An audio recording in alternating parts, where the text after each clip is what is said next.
Welcome to the story. Bikin bingung para ulama, Abu Nawas sebut rezeki bisa datang sendiri.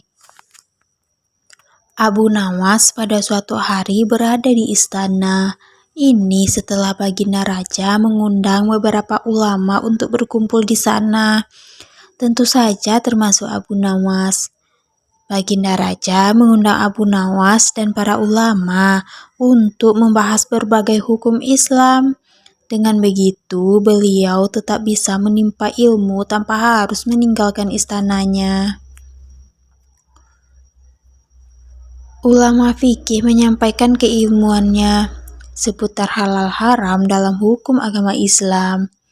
Ulama tauhid menyampaikan keilmuannya seputar keesaan Allah Subhanahu wa taala beserta kekuasaannya yang meliputi alam semesta. Begitu juga dengan ulama lainnya. Setelah masing-masing ulama menyampaikan ilmu sesuai bidangnya, tibalah giliran Abu Nawas. Dikarenakan bingung harus menyampaikan apa, Abu Nawas pun berkata, "Ampun Paduka yang mulia, apa yang ingin Paduka dengar dari hamba? Hamba rasa para ulama ini sudah menyampaikan semuanya." "Kalau menurutmu demikian, baiklah. Berarti sekarang waktunya tanya jawab," ucap Baginda. "Abu Nawas, apa yang kau ketahui mengenai rezeki?" tanya Baginda Raja. "Kita semua pasti meyakini bahwa rezeki datangnya dari Allah Subhanahu wa taala. Sebagaimana dalam firman-Nya, tidak ada suatu binatang melata pun di bumi melainkan Allah lah yang memberi rezekinya," jelas Abu Nawas. "Rezeki itu bisa datang dari mana saja, Paduka. Kita sebagai manusia cukup bertawakal dengan benar. Niscaya rezeki akan datang kepada kita. Lakukan yang menjadi bagianmu, selanjutnya biarkan Allah mengurus lainnya."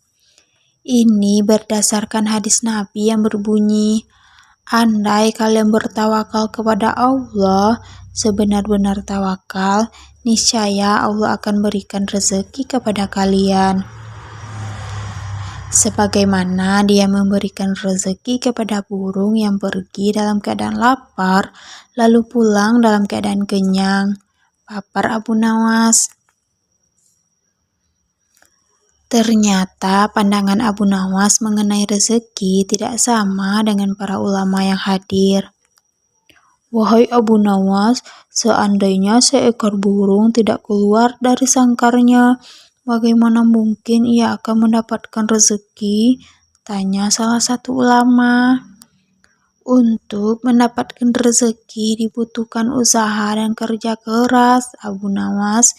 Rezeki itu tidak datang sendiri, melainkan harus dicari dan didapatkan melalui sebuah usaha," timpa ulama yang lain.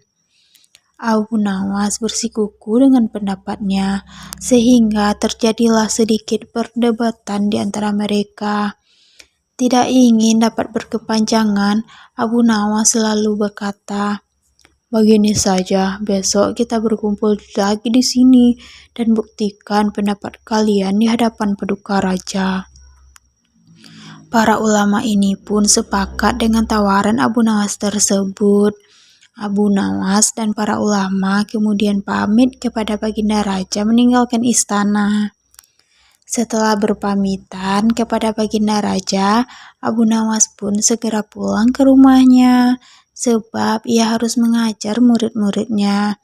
Sementara para ulama tersebut sibuk mencari cara untuk membuktikan pendapat mereka.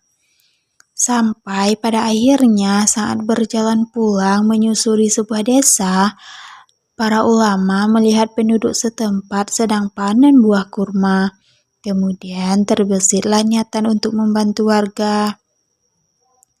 Setelah selesai dengan pekerjaannya, para ulama ini mendapat imbalan beberapa ikat buah kurma dari warga setempat. Mereka senang bukan main. Para ulama itu senang bukan karena mendapatkan kurma, tetapi memiliki alasan untuk menyampaikan kepada Abu Nawas dan Baginda Raja bahwa pendapat mereka soal rezeki adalah benar. Kita mendapatkan buah kurma karena berusaha dan bekerja, sedangkan Abu Nawas hanya diam di rumah. Mana mungkin dia mendapatkan kurma? Ini menunjukkan bahwa rezeki bisa didapat bila mencarinya dan bekerja. Jadi pendapat kita sudah benar. Besok kita bawa ini sebagai buktinya. Kita tunjukkan kepada Abu Nawas dan Baginda Raja, kata salah seorang ulama kepada kawannya. Maka pada keesokan harinya para ulama ini datang ke istana. Sesampainya di sana, ternyata sudah ada Abu Nawas duduk di hadapan Baginda Raja. Melihat para ulama sudah datang, Baginda Raja segera menyambutnya. "Kemarilah, silakan duduk tuan-tuan," sambut Baginda Raja. Mereka pun duduk bersebelahan dengan Abu Nawas. Salah satu ulama kemudian berkata, "Ampun Paduka yang mulia, sesuai dengan janji kami membawakan bukti atas pendapat kami. Kami rasa pendapat Abu Nawas kurang tepat, justru pendapat kamilah yang lebih tepat." Mendengar hal itu, Baginda Raja pun bertanya, "Bukti apa yang kalian bawa?" Para ulama ini segera menunjukkan beberapa ikat buah kurma dan meletakkannya di hadapan Abu Nawas dan Baginda Raja. "Buah kurma ini kami dapat karena kemarin kami bekerja membantu warga panen kurma." Jadi mengenai pendapat Abu Nawas yang mengatakan seseorang cukup bertawakal dengan benar, nanti rezeki akan datang sendiri, kami rasa pendapat tersebut kurang tepat Paduka. Pendapat kamilah yang lebih tepat, rezeki itu harus dicari. Seandainya kami tidak bekerja membantu warga, kurma ini tentu tidak akan sampai di tangan kami. Sedangkan Abu Nawas kemarin hanya berdiam diri di rumah. Apakah Abu Nawas mendapat kurma seperti kami? Tentu saja tidak Paduka, karena kemarin Abu Nawas tidak bekerja, kata ulama menjelaskan. "Yang kalian katakan itu benar sekali. Aku sependapat dengan kalian," sahut Baginda Raja. "Bagaimana denganmu Abu Nawas? Apakah kamu masih membantahnya?" tanya Baginda Raja. Mendengar itu, Abu Nawas hanya tersenyum seraya mengambil kurma dan mencicipinya. Kemudian dia berkata, "Kemarin aku memang hanya di rumah sendirian, karena aku harus mengerjakan tugasku sebagai guru, yaitu mengajar murid-muridku. Hari ini saat kalian bercerita tentang kurma, tiba-tiba saya jadi kepingin. Alhamdulillah kalian datang bukan hanya membawa ceritanya, tapi juga buah kurmanya untukku. Bukankah ini juga bagian dari rezeki yang datang tanpa sebab? Seperti yang hamba ucapkan dulu Paduka, cukup dengan tawakal yang benar kepada Allah. Niscaya Allah akan memberikan rezeki. Lakukan yang menjadi tugasmu, selanjutnya biarkan Allah yang mengurusi lainnya. Hamba melakukan tugas sebagai guru, lalu Allah mengirim kalian membawakan kurma untukku," ucap Abu Nawas tidak mau kalah. Mendengar penjelasan Abu Nawas, para ulama pun langsung tertawa satu sama lain.